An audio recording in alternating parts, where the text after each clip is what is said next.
Started. Good morning to you. I am Rondrell Moore, and I am so proud to be the host of the last Cracker Barrel session for Vigo County, or not just for Vigo County, but for this legislative session in the Wabash Valley. And this will be, as I said, the last one until January of 2022. It's hard to believe we've already gotten to this session, but we're so grateful for all of our legislators to be here. This is a chance for you and the community to reach out and ask them questions about political topics. And we are going to start, as we always do, by hearing directly from our legislators. And we're asking legislators that you have 2 minutes to just give an opening statement, how things have been this entire session, some things that you're working on. Now, I want to give at least one caveat right now. So timing, we're always evolving when it comes to timing. So when it comes to your time to wrap it up, my smile has gone away. I will still be smiling, but I'll also accompany that with a, okay, your time is up. And if you decide to continue talking, which is your right, the library will mute you. So I'll just give you that heads up that it'll be a little bit more intentional this time around. So, but hopefully we won't have to use that often. So with that being said, let's go ahead and start. And we will start with Representative Bob Heaton. 2 minutes as your opening statement. Okay, thank you, Rondrell, and good to be here. Hard to believe we're in April now, but well, we've got about a week and a half, 2 weeks ago in session, and I think a lot of people are anxious to see what House Bill 1001 is going to look like, but that'll be the last bill that we'll vote on, probably late Wednesday, the 21st of April. But just might mention that I know a lot of people talked about the wetlands bill for the last couple of months, Senate Bill 389. That was in committee the other day, and I think they're looking at an amendment or two pertaining to that bill, and we'll see where that goes in the next week or so. But so I know a lot of people looked at that. One other thing, Senate Bill 263 deals with religious activities as essential services. That passed just the other day in the House, and the vote was 74 to 20. I think 11 Democrats jumped on that and voted for that. But I know I got a lot of people interested in that bill and wanted that to go through, and it did. So anyway, and there's some other bills out there that we're going to be dealing with, and but good to be here, and I appreciate it. Thank you. Thank you very much, Representative Heaton. And let's move on to Representative Tanya Path. Thank you. Good morning. Hard to believe it's been 4 months. So, we started this back in January when we were talking about COVID immunity. And so now we're toward the end and finally dealing with the budget a bit more. So session's been long, very, very long for everyone, I believe. A lot of changes in the last 4 months. So for myself, my 1313 students with disabilities has passed. So hopefully it will go through the final hurdles in the next couple weeks.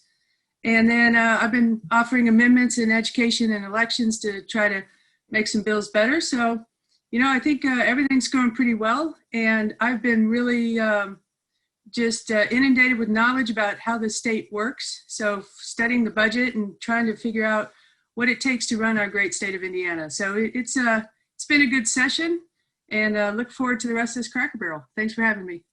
Thank you very much. And moving on now, let's move on to Representative Bruce Borders.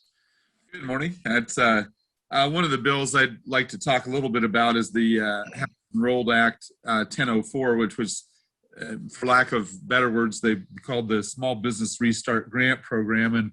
And basically just, some little summary notes here. It establishes the Hoosier Hospitality Small Business Restart Grant Program to provide much needed funding to struggling hospitality-based businesses that have been decimated by the pandemic. And, that's one of the things that I had shared before. A lot of your Hoosier restaurants, a lot of your Hoosier hotels are literally on the danger of not remaining open at all. In fact, if I remember one of the figures that I looked at, I don't think I have it right in front of me, but one of the figures I looked at was that as many as 70% of the small mom and pop hotels were looking at potentially closing as a result of the COVID virus and the loss of revenues.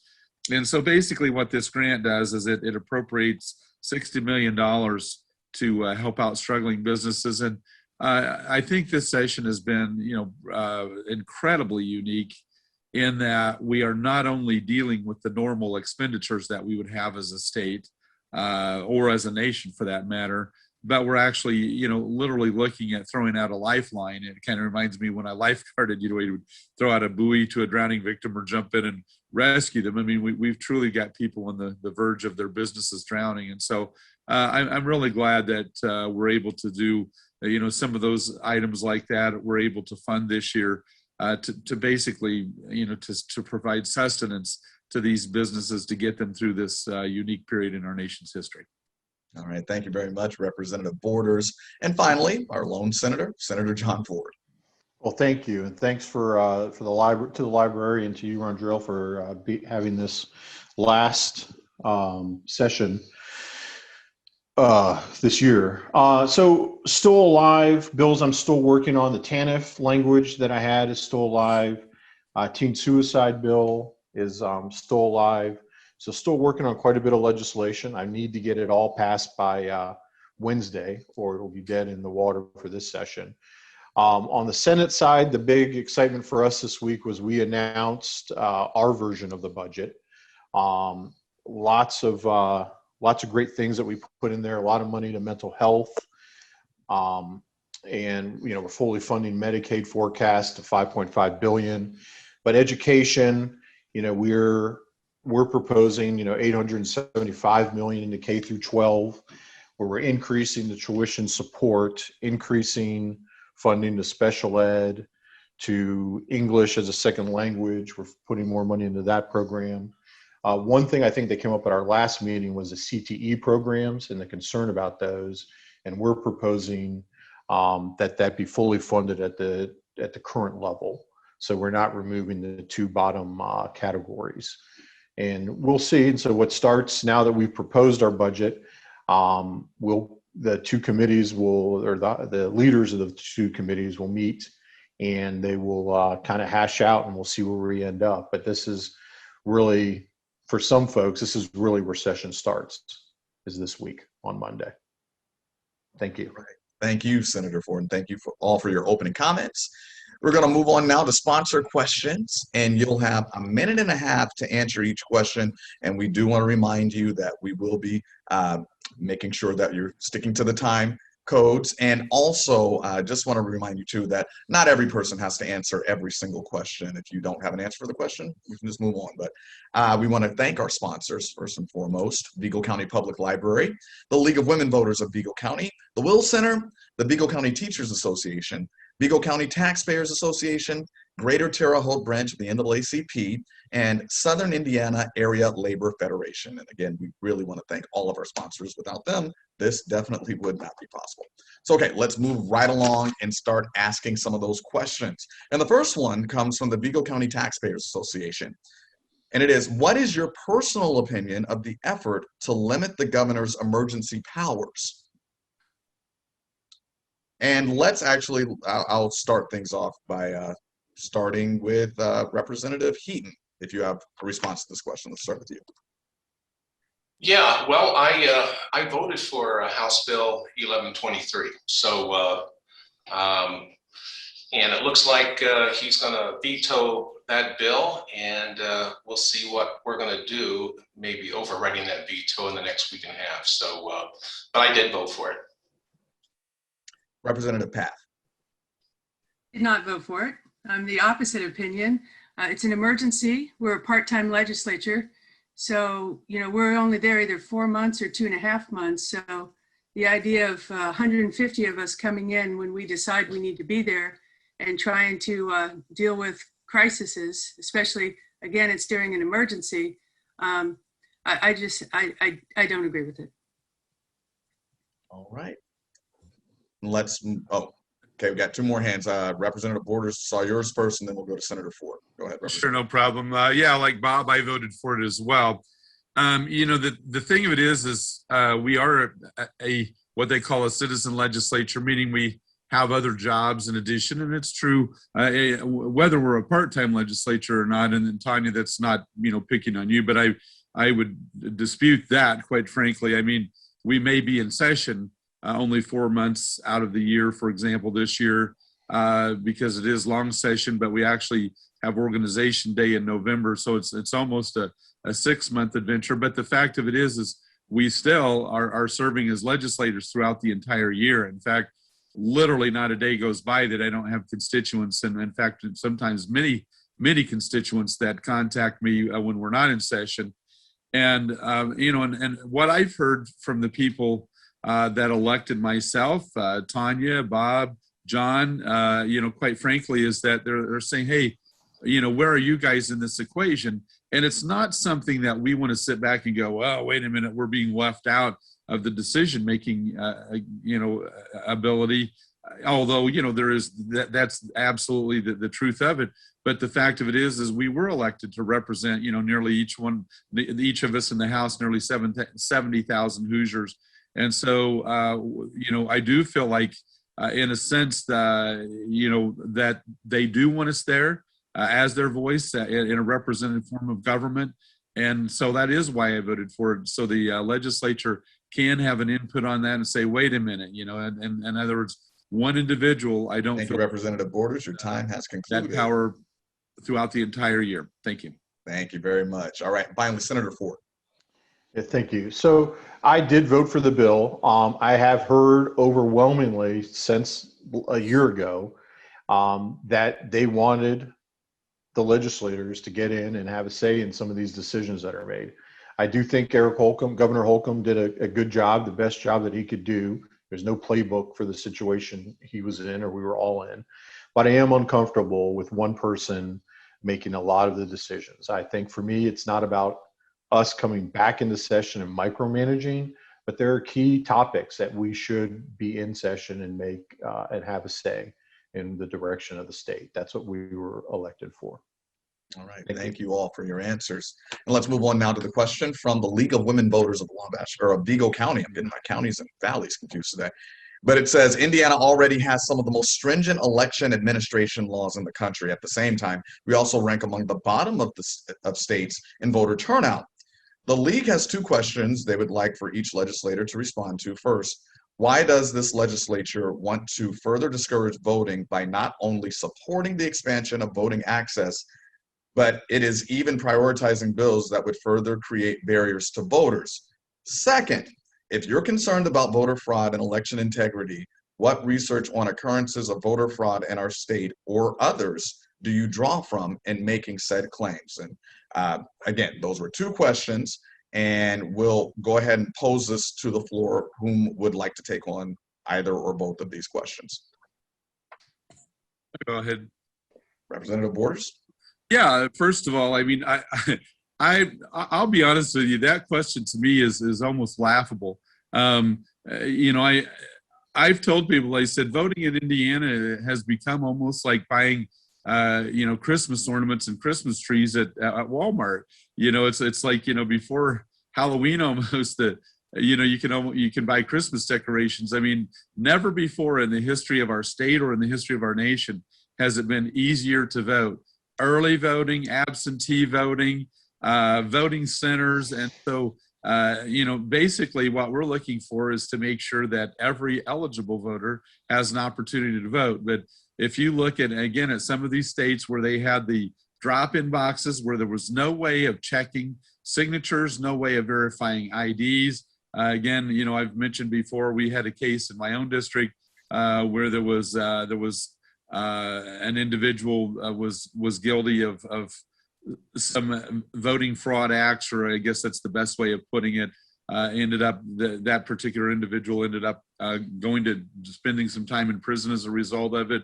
And the bottom line is, we want every eligible voter to have the opportunity to vote, but we also want it to be a secure system where the voter fraud is not what is winning or losing elections. And so, I have absolutely no apologies at all about voting for basically safe, and fair elections. Thank you very much. And I just want to throw in there too, I understand your opinion, Representative Borders, but we do appreciate Vigo County League of Women Voters submitting the question. And that's fine, but I mean, but we hear it all the time. And yeah.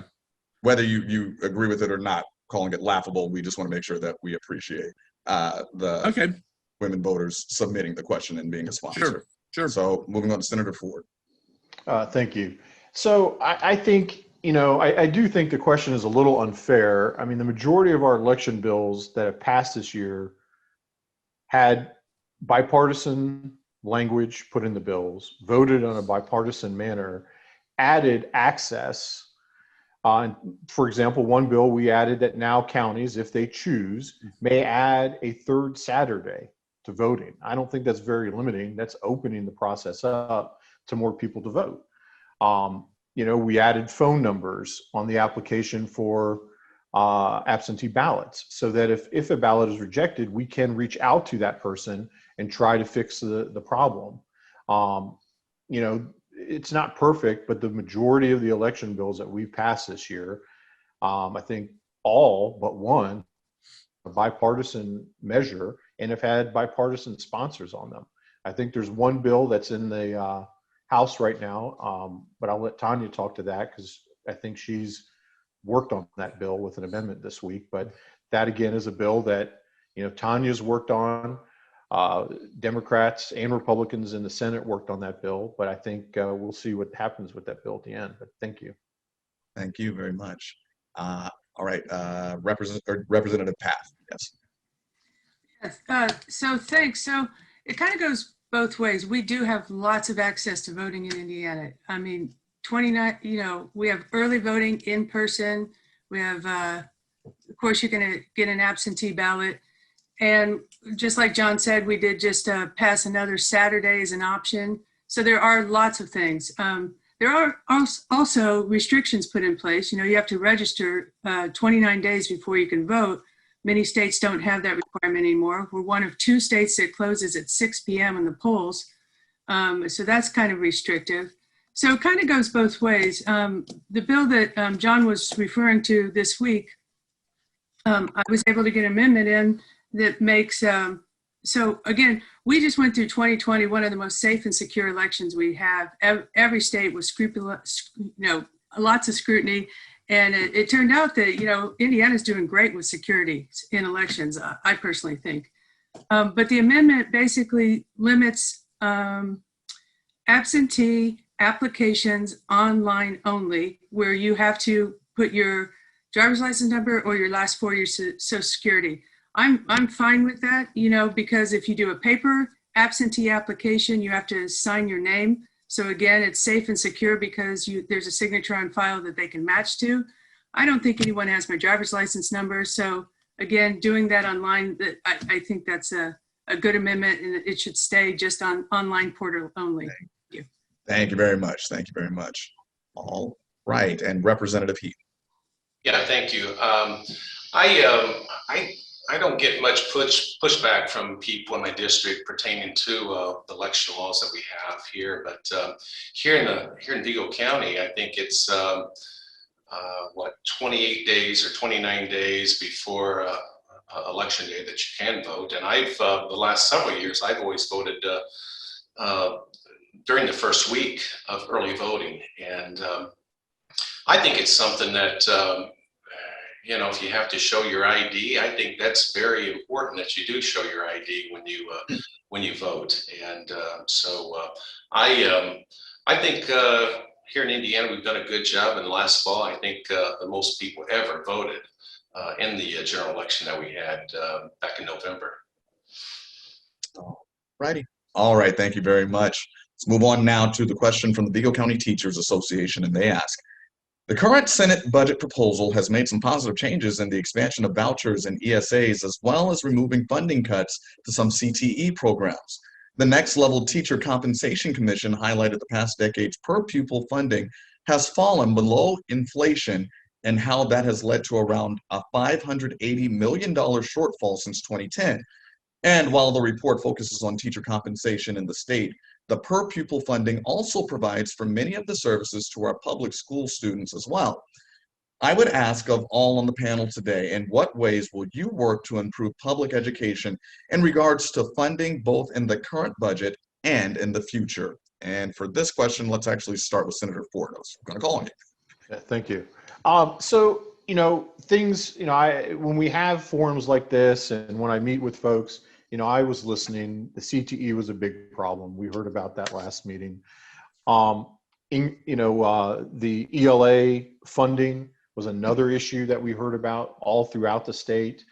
So we did listen, we did improve things. I mean, we are increasing the per pupil per pupil funding for the ADM up to $7,300, per pupil. Plus, we put in more money for special education.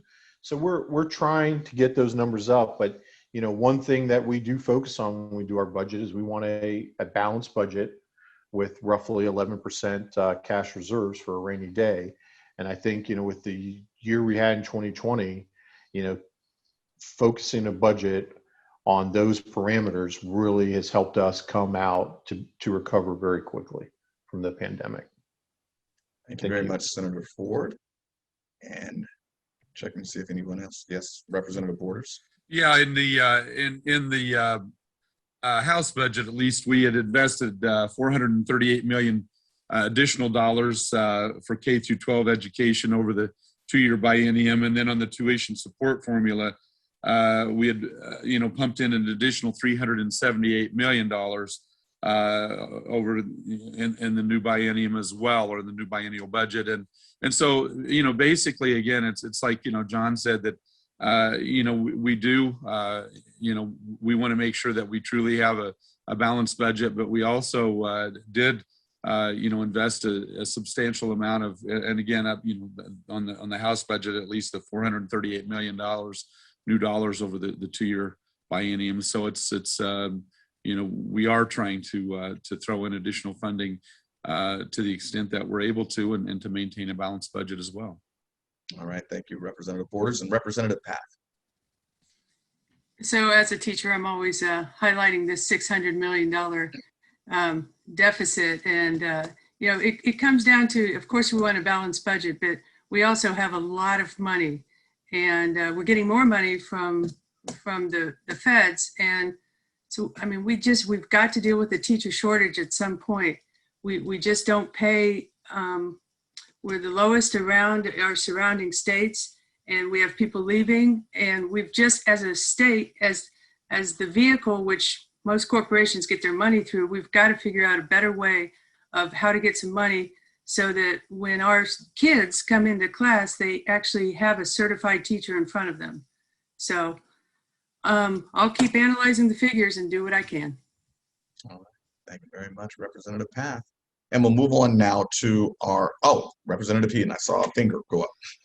Yeah, as I've been in the State House for this is my 11th session, and every time I voted for the budget, and I think that first year there was a reduction. Mitch Daniels, I think it was $300 million that was taken away from education, but ever since I voted for the budget, and 2 years ago I think it was $763 million that went to K through 12 education, and this year the governor's proposal was $377 million. I think our amount was $378 million in House budget, and we'll see where that ends up in the next week and a half with the Senate, and what we'll come back and work on the details in the conference committee. But so it's again, it's important. Every year every 2 years we're gonna deal with this, because 50-some% of the biennium budget deals with the K through 12 funding. So and I support that very much. All right, thank you very much. And now we're going to move on to our final question from our sponsors. and that comes from the Greater Terre Haute branch of the NAACP. Before I read it, I would just like to encourage everybody who's logged on now, if you have a question, this is the time to submit them, and you can do that by going to the bottom of your screen and going to that Q&A button right there and just submitting your questions, and we'll try to get to all of them if we can today. So again, this question comes from the Greater Terre Haute branch of the NAACP, and it says, the Indiana General Assembly, preoccupied with making it easier for people to purchase and possess guns with less accountability, has been divided between the House and the Senate. We would like clarity on where the debate stands, as well as an understanding about the position of our representatives and senator. Specifically, the bill that would allow open carry for citizens 18 years and older, allowing no handgun permit, would eliminate background checks and waiting periods before purchasing a new firearm. Given the epidemic of mass shootings and loss of innocent life throughout the nation due to gun violence, first, do you regard this as a common sense gun law? And second, do you regard the Second Amendment more important than the right to life? And we will start. Representative Borders. And you're on mute. There you go. Okay, sorry about that. Thank you. First of all, it was not without background checks. In fact, there were individuals who would. There was an entire list of people who would not be able to purchase a handgun, and the state would maintain a list, and that's why the bill that passed. And in fact, Representative Smaltz, the chairman of the Public Policy Committee, he called it actually, and he didn't call it constitutional carry. He called it, Bob helped me with the term that he used. He may be muted. But he called it lawful carry. Lawful carry. Thank you. I was having a brain bubble there. But anyhow, but there was an entire list of crimes that would cause a person to not be able to purchase a handgun.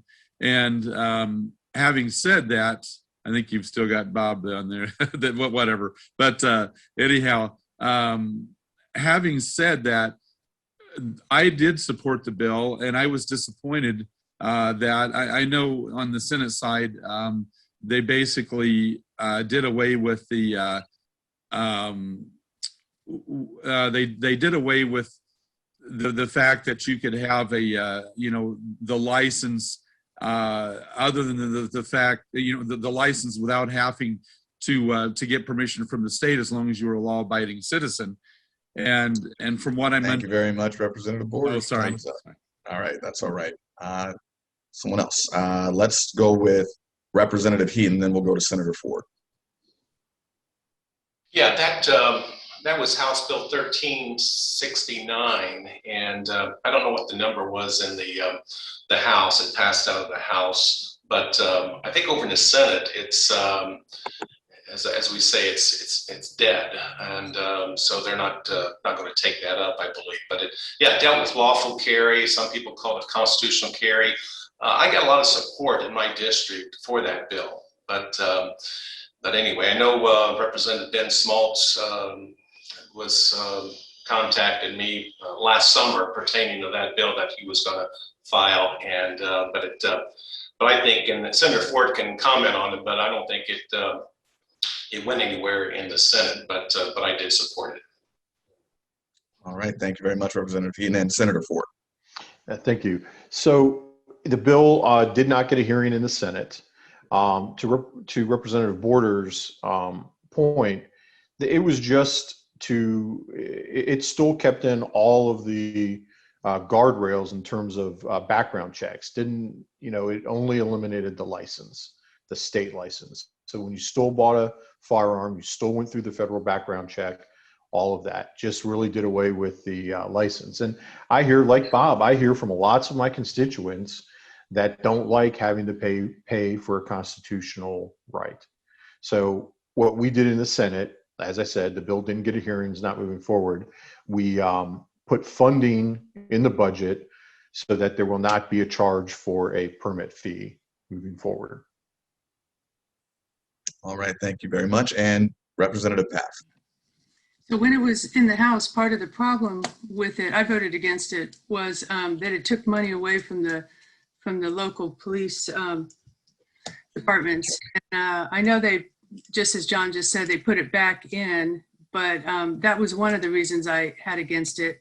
And, you know, I drive, I pay for a license. I know that's a privilege, but, you know, I just don't have a problem with going through the mechanics in order to carry a gun. I just don't have a problem with that. So I was against the bill. All right, thank you very much. And let's now move to, I believe we are concluding with our sponsor questions. Yes, so let's move now to public questions. And the first question, in the past, Indiana has had a do not call list. It worked well, but now that's been bypassed and we all get an unbelievable amount of calls. Is there anything Indiana can do to stop or at least slow it down? And I'm sure every single person on this panel, myself included, has had to deal with that. So who would like to take on that question? All right, we'll call. I was going to say, let's start with Senator Ford. I think we still have the call list. I think, you know, we're still, you know, it's always a battle with technology. Technology is always a little bit faster than government. I know that's hard to believe, but the Attorney General's office is trying and continues to try to deal with this issue. But again, it's just the technology just moves a lot faster than the legal system or we can as in the government. Thank you. And Representative Borders, yeah. Yeah, Rondrell, well, first of all, believe it or not, I've never actually put my name on that do not call list. I suppose it's comes from my background in the insurance business as a salesperson myself. But but on the same token, we don't randomly call people. But what I see more than anything today is not so much the calls as I do, you know, pop-up ads and so forth, you know, and so I'm not sure.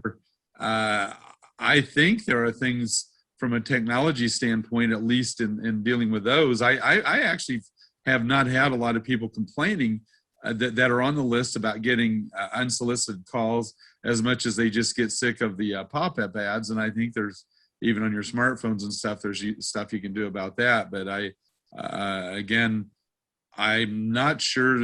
Again, I just don't hear much about the calls as much as I do just the ads popping up on their phones all the time. All right. Okay, with that question, let's move on to the next one. And it says, even with the harms of possible water contamination and eminent domains, please explain why you support or oppose Senate Bill 373, the bill related to Wabash Valley Resources, LLC.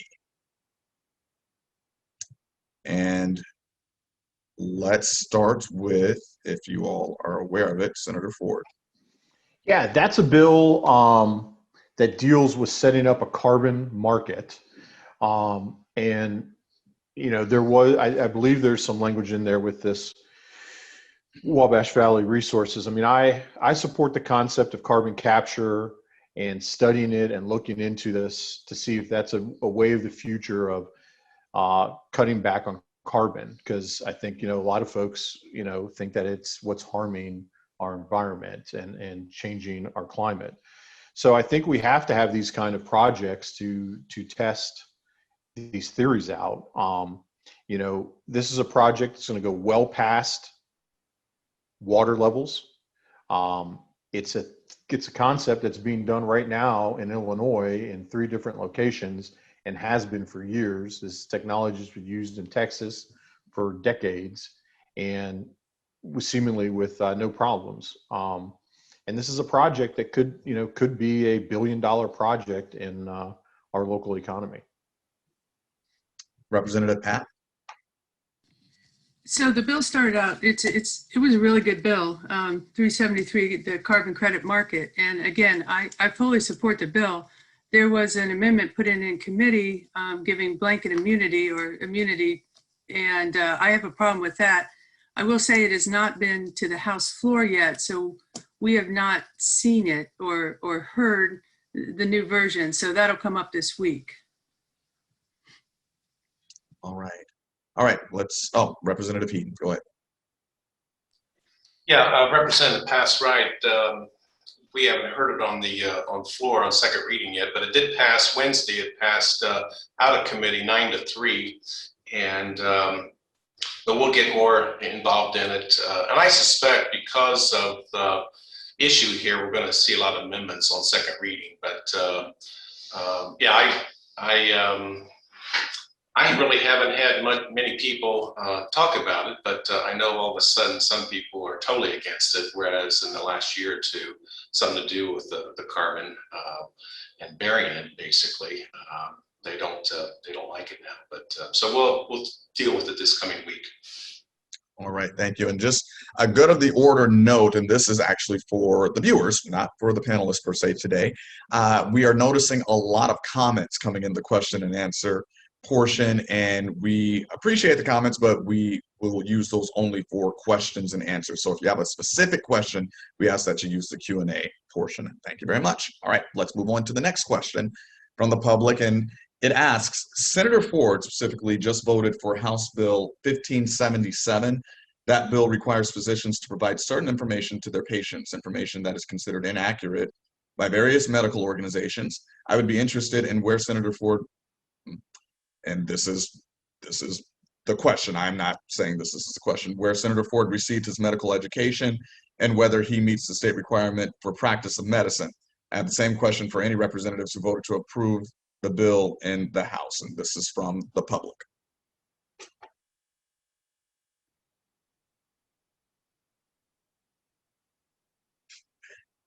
All right, I'm guessing that question is not being answered, and that is totally respected. And so we will move on to the next one. And that comes from the public as well. And it asks, I would like us to look at Indiana as being a sanctuary state for guns following Texas and other states. What's your view on that? They go on to say, I think the NAACP was intimidating with their question by implying having right to carry over right to life use. But I know several people, if they had not had a gun on certain days, they probably wouldn't be alive. So what is your thought on Indiana potentially becoming a sanctuary state for guns? Representative Borders? Yeah, I would support that idea. I actually happened to be in China the week that they had the Tiananmen Square massacre. In fact, I was supposed to be in Beijing and staying in a hotel near Tiananmen Square, and because of what was going on in China at that time, that if you remember, that was when the pro-democracy. You froze there, Representative Borders. You still there? All right. Well, while he's sorting that out, does somebody else maybe want to jump in there about sanctuary states for Indiana, and we'll get back to Representative Borders when he comes back.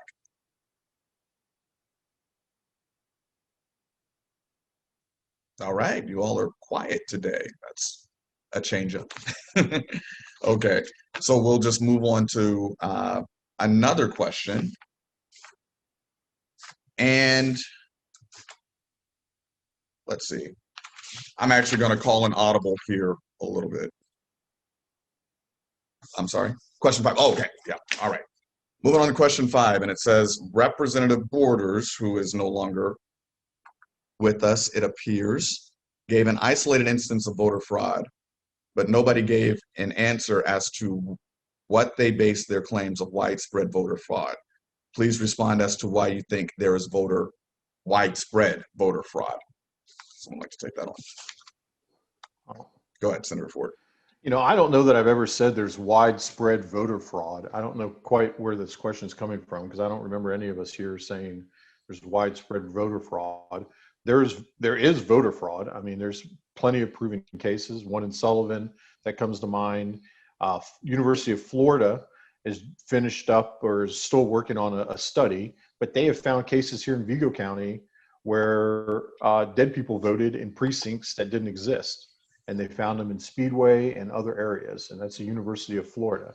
But there are certainly, I mean, to think that we hold elections and there's no fraud, I mean, it happens. But I think here in Indiana, I think in Vigo County, you know, it's very limited. I don't think it's, you know, it's very limited. I think, like Tanya said, we have a very secure voting system here in Indiana.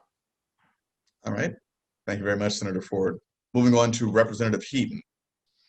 Yeah, I know Representative Borders has shared his views on this in the past, and he always I think talked about a individual, I want to say Max Judson maybe from Sullivan County who committed fraud. And I know a few years ago, I think in St. Joe County up in South Bend, a guy named Butch Morgan dealt with went to prison because of voter fraud that he dealt with. But I wouldn't say it's widespread, but I think there's always potential for some type of fraud, especially when you begin in dealing with mail-in voting and that type of thing. So, but I think Bruce is back with us now, but he can talk about that issue that he dealt with in the past. All right, thank you very much, Representative Heaton. And Representative Borders, glad to have you back. Can you see me okay? Sorry, we can see and hear you just fine. Yes, no. You were in the middle of one answer, so you can finish that, and then I can ask you a question that actually specifically called you or made reference to you, and you can answer that one. But we were talking about sanctuary states. Yeah. Sure. And, you know, and I always tell people that our right to bear arms is not just so we can go squirrel hunting. It's so we don't become the squirrel that's hunted. And you know, and when I think back to what I saw in China at that time, you know, with basically innocent people, and I don't want to pretend I was on Tiananmen Square, but I will say that I saw tanks going through, soldiers that basically just took over the entire nation. And I can still remember there was a fella, I was with a friend of mine from China, and there was a fellow that had shared some of the atrocities that he saw on Tiananmen Square. And then later on, I saw that same man when I was back across the border in Hong Kong, that man that was confessing that he had lied and so forth, which you know, the gist of it was that he hadn't lied, but he was, you know, was basically, he was arrested for having shared what he saw. And so that's why I tell people, our right to bear arms is not just so we can, again, go squirrel hunting. It's so we don't become the squirrel that's hunted.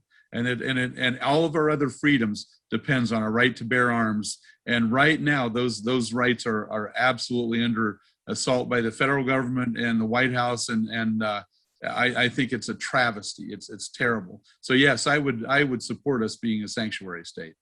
All right. And then the next question that specifically made reference to you talked about an isolated instance of voter fraud that you had mentioned, but were there any specific claims to widespread voter fraud is what this particular person was asking. I mean, in that instance, I was referring specifically to just Sullivan County, but I mean, what can take place in one county can take place in others, and that's why I support the safeguard of again, just making sure that every legal vote counts, and those that are not legal, that they don't count. All right. Well, all right, Representative Path. So I don't believe that there was widespread voter fraud at all. Again, I think we've in Indiana done a good job of safe and secure elections. You know, I think part of our jobs as the legislative body is to look at every system and make sure it's doing what it needs to do.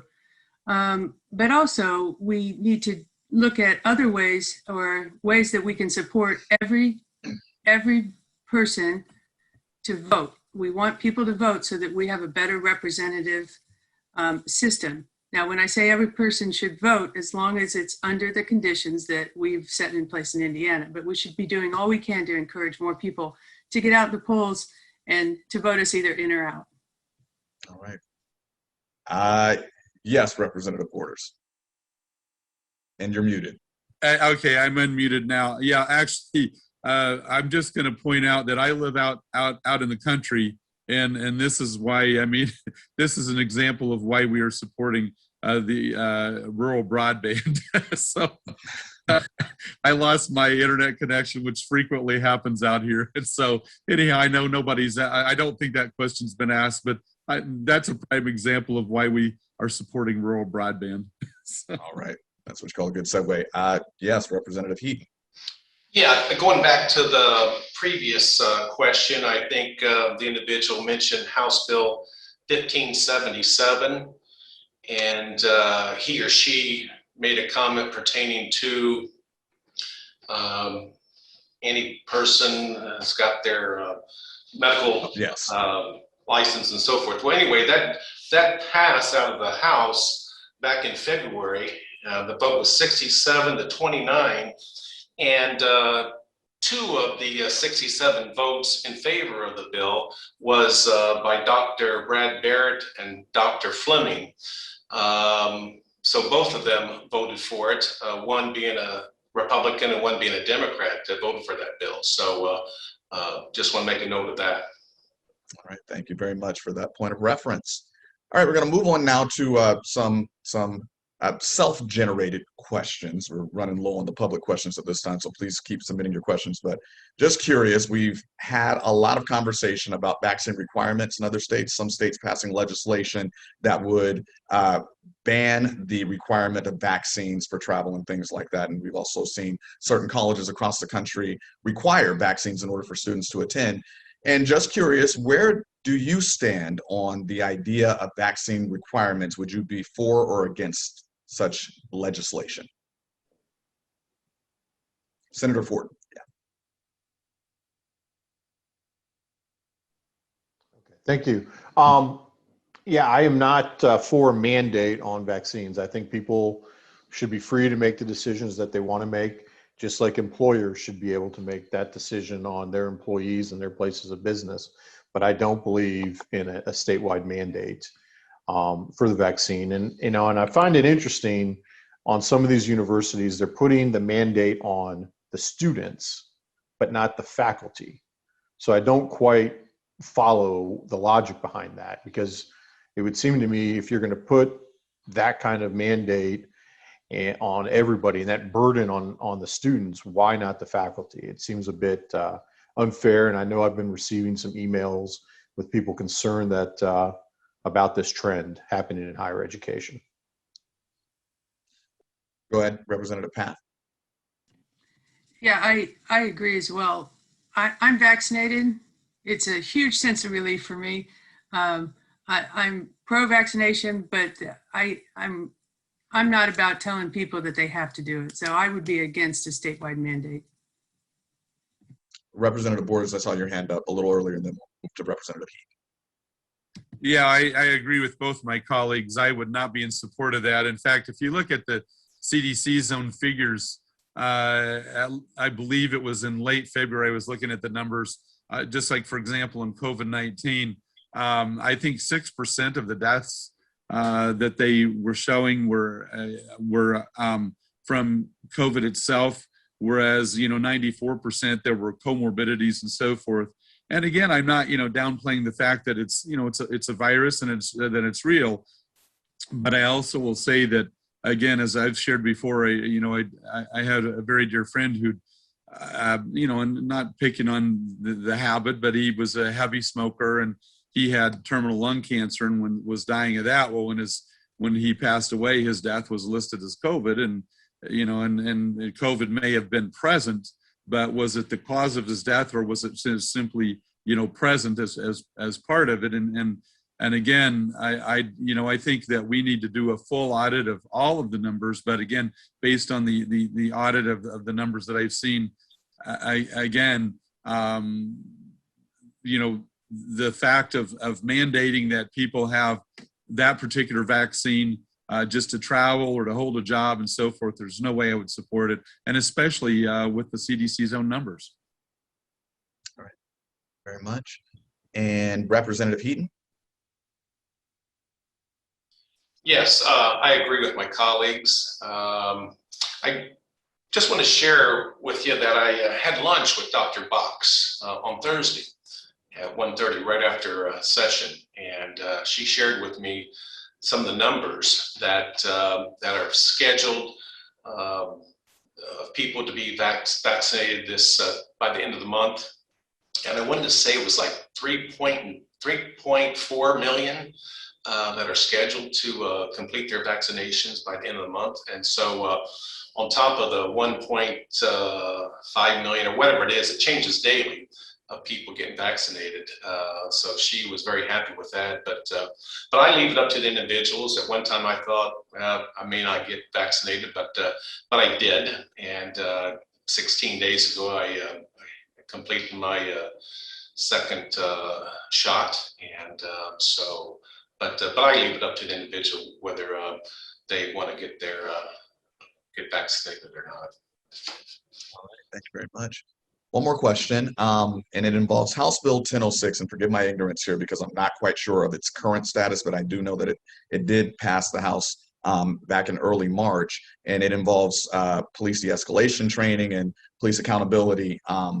Just curious on, and if you know where that stands right now, and then also what your thoughts are on this, and that's for anybody who may be aware of it.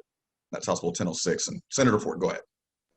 Yeah, thank you, Andrell. It is now Public Law 12, so it's passed the Senate and the governor has signed it. And that was a great example, I think, of what this session has felt like to me. A lot of collaboration from all sides, all kinds of stakeholders in and out of the General Assembly coming together to pass a great piece of legislation. Sure. Right. Representative Path? So I want to echo that. So I talked to both the authors in the House, Stirwald and Shackelford.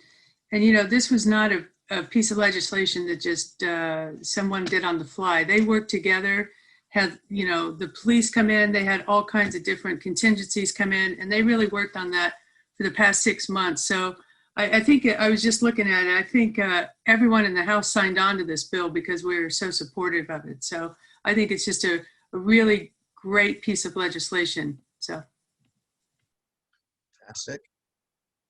And I am checking to see if more questions are coming in, and it looks like yes, they are. So got a few more questions, or at least one more. Okay.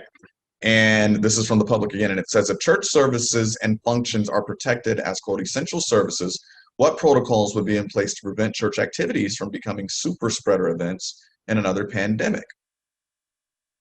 And that is, I believe, going toward recent legislation. So who would like to take that on? Representative Borders.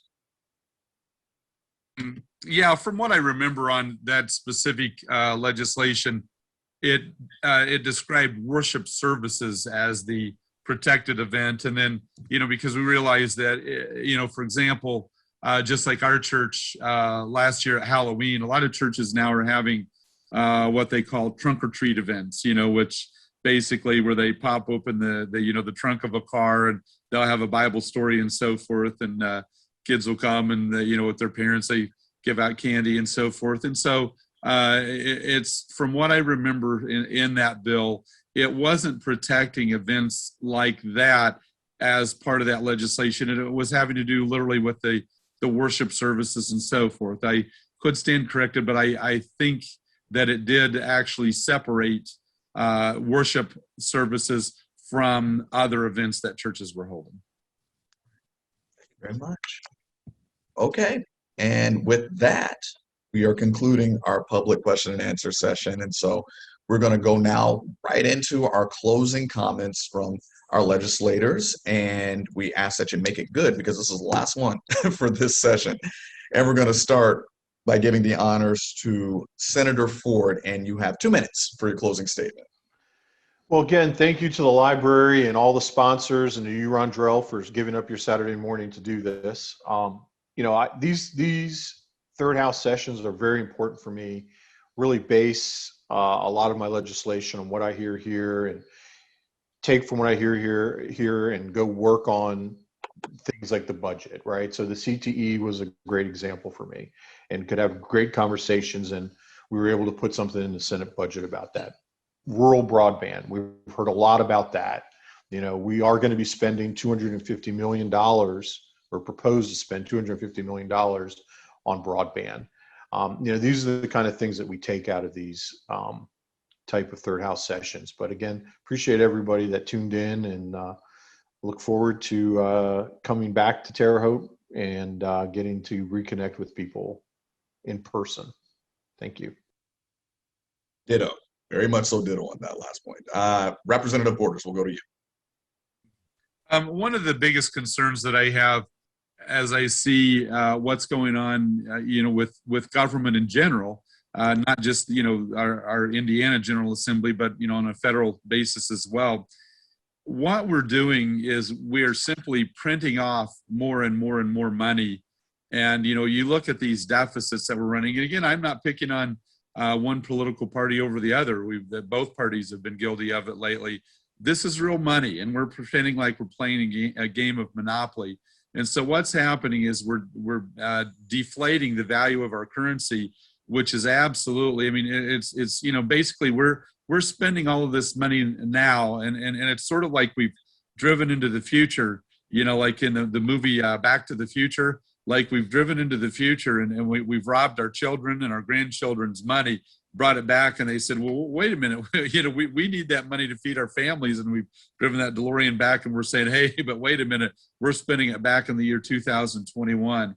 And we had better get a real and a very sober sense of what we are doing to the futures of our children and our grandchildren, because we are absolutely spending their livelihoods down the toilet. And so I think one of the biggest things that we've got to do is actually to rein in our spending, both on a state level and on a federal level, and to protect the future for our children and our grandchildren. And if we don't, we are absolutely going to give them an economic future that's going to be devastating to them.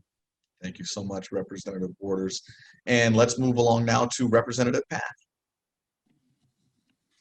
Thank you, Rondrell, and thank you to the library. And I'm just glad, these are always very interesting because we get to hear what's important to the public, what's important to the sponsors. And it just gives, I think it gives us an opportunity to see what people have been paying attention to. Also, I continue to support people that please reach out to our offices, at least mine, and email, phone calls. I think the more we hear from you, the better informed we are about all the different issues that's going on with the state. So again, thank you for all of your support.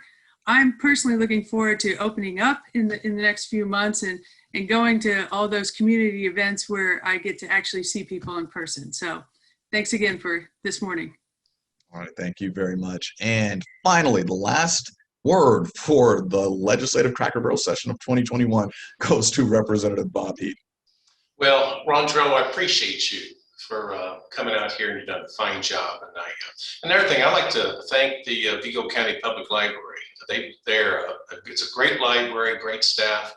And that I mentioned to Christy earlier this morning, I'm here at the library, that my daughter from Clay County once a week comes over here and brings my grandkids, and they just love it, and they do a great job here. So one thing I just want to mention, one of the bills that didn't get a hearing this year that I had was House Bill 1486, and this dealt with the Public Defender's Retirement Fund, and that had a fiscal of $4.4 million. And I talked to Doc Brown about that. He's the chair of Ways and Means, and he said, Bob, I don't think I can do that, but we're going to give him a raise in this budget. But anyway, so that didn't go anywhere, and I hate to see that, but anyway, it's been one thing about this long session. At times it seemed like it was long, but at other times it just flew by. But we got another week and a half to go, and hopefully we'll get things passed and see what happens in the months to come if we have to get called back in for a special session. So appreciate it, and thank you very much. All right. Well, on behalf of all of the sponsors, Vigo County Public Library, we would like to thank each and every one of you, the legislators, for attending each and every one of these sessions. All four of you have been with us every step of the way, and it's definitely appreciated, and it's a great chance for the community to ask questions, and you all have answered them, and we definitely appreciate them. I've been honored to be the moderator for this event. Hope to do it in the future. Hopefully next time we'll be in person the next time I see you all, and hopefully it'll be accompanied with the public as well. But glad to be able to do this virtual venue, and that's why we're so thankful to the Vigo County Public Library for setting up this venue so that we could do this. And as well, we are so thankful for all of our sponsors. I believe Representative Papp, you mentioned it, and I meant to mention it as well in the chat. Public, if you would like to get the emails and phone numbers for each of these legislators, please do so, and they would love to hear from you. But that's it for the 2021 Cracker Barrel session. I've been so glad to be your moderator for this event, and as I said, hopefully we'll see you in person next year. Have a good one.